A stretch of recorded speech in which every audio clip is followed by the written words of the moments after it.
دیکھیں تقویت ایک تو ملے. استغفار جو ہے نا صحیح. بہت بڑی چیز ہے. استغفار کے بہت سارے کلمات احادیث کے اندر آئے.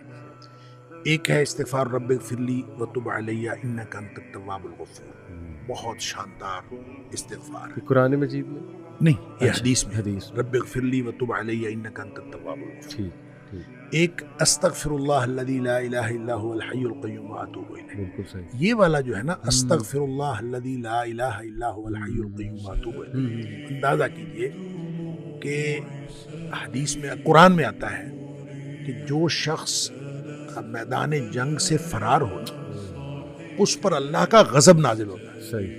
یعنی میدان جنگ سے، میدان جہاد سے جو شخص فرار ہو صحیح. اس پر اللہ کا غضب نازل ہوتا ہے. صحیح. اس قدر اس نے بڑا جرم کیا.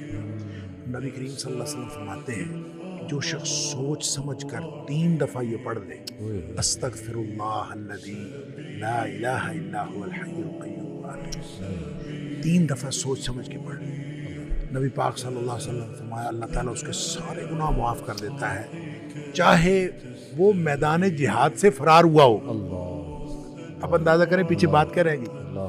یعنی اتنا بڑا اگر گناہ اس سے سرزد ہوا ہے اور وہ اللہ سے معافی مانگتا ہے استغفر اللہ الذی لا الہ الا هو، 3 دفعہ یہ کہتا ہے تو اللہ تعالیٰ اس کے سارے گناہ معاف کر دیتا ہے. پھر حدیث میں آتا ہے کہ سبحان اللہ و بحمدہ، صحیح. جو شخص یہ 100 دفعہ پڑھتا ہے صحیح. سبحان اللہ و بحمدہ، بس اتنا، صحیح. اور اللہ تعالیٰ اس کے گناہ معاف کر دیتا ہے چاہے سمندر کی جھاگ کے برابر ہو.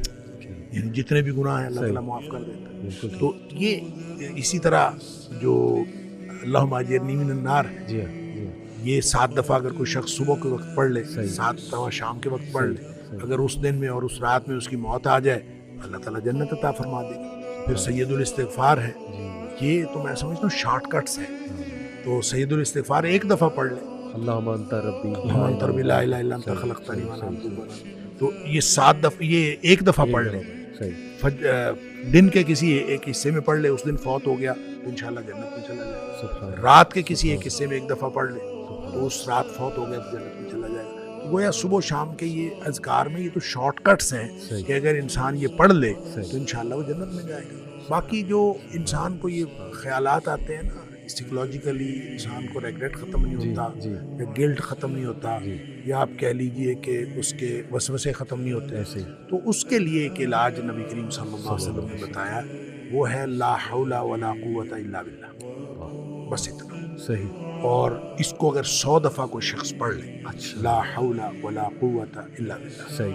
صحیح. لیکن پڑھنا کیسے ہے؟ پڑھنا اس طرح نہیں ہے کہ آپ بس پڑھتے جائیں. یہ ہے کیا لا حول ولا قوت الا باللہ؟ اصل میں کیا ہے؟